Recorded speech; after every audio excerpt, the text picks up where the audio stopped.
Hi, it's Amy Martin from CMS-Connected, and I'm here live at the Intranet Reloaded Boston event 2016. And with me right now, I have Jeff Willinger. Very exciting, Jeff. Tell me more about Intranets. Hi, Amy. Very excited to be here with you. Yeah. We just actually bought a company that's based here in Boston, so we're expanding our presence throughout the United States. Excellent. So tell me a little bit about which intranet platform you're currently using.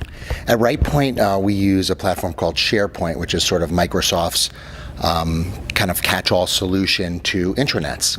It's part of the Office 365 suite of products. Excellent. And are you finding it effective? Yeah, at Rightpoint, we sort of eat our own dog food, if you will. So we're consultants in the SharePoint world, as well as using it on a daily basis to communicate internally. Right. Excellent. And how have you found it is to do with increasing user adoption? Have you found a way to really utilize that and conquer that?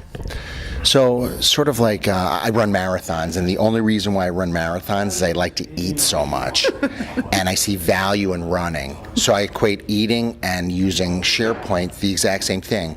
If I didn't see value in running, I would never do it. I see value because I like to eat so much. If people don't see value in going to the intranet, if they go there just as another thing that they have to do, they're never going to go there. So we have to give them a reason, and they need to get value on a daily basis. Right.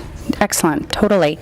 And have you utilized social tools? Brought those into play? Yeah, so at Rightpoint we use Yammer, which is kind of out-of-the-box Microsoft product. Very, very effective. We also use Salesforce. Salesforce has got a product called Chatter, and sort of like you need to have a governance around what to use when. And what I mean by that is, so if I have an opportunity with a specific prospect, we might have conversations around that on Chatter. However, once that prospect becomes an actual client, we then have conversations around Yammer on that. Excellent. Right. And people are really using it, sounds like. We actually have 100% adoption at Rightpoint. Wow, that's about fabulous. About 370 employees. Everyone uses.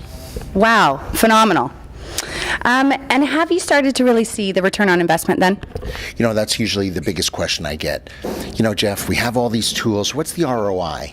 Then I always say, well, what's the ROI on your cell phone? Yeah, totally. The way I really look at it is answering questions, kind of cutting back on duplications of effort. So by doing that, you're going to be able to get back to clients quicker in a more effective way. So is there an actual dollar that we could equate to that?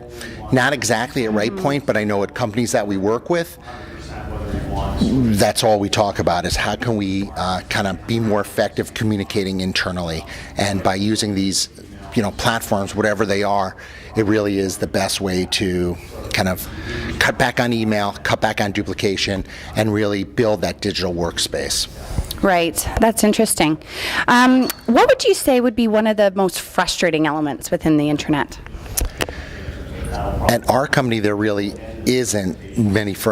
aren't any frustrations. What I usually get at organizations that I speak to are usually people don't see the value in it. They just think it's another thing that they have to do. And per my earlier conversation with you, they need to see a reason to go there, not just corporate communications putting out information, or not just going or having a poor search experience, because search is usually the number one place that people complain about. They can never find anything. Right. There's no taxonomy, there's no folksonomy, there's no way that people could effectively find documents. It's very frustrating. Yes, for sure.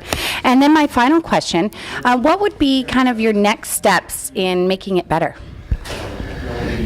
I start all projects with what I call a digital roadmap. Talk to the end users, I call them voice of the user sessions, and then prioritize. Let's get some quick wins, build momentum. Too many times all of these SharePoint firms that are here, they'll just start building without really having any sort of blueprint or roadmap because it's what IT might want. So then all of a sudden you've got this what they think is beautiful, customized SharePoint intranet, and no one is using it. Right. And then when you go to do any sort of update or change content, it breaks. So if you get nothing out of our conversation today, remember the words configure instead of customize. Too many SharePoint firms out there go in there and customize the heck out of it instead of configuring. So having that is really going to be a key to success. Right. Perfect. Well, thank you so much, Jeff, for your time. Thank you, Amy.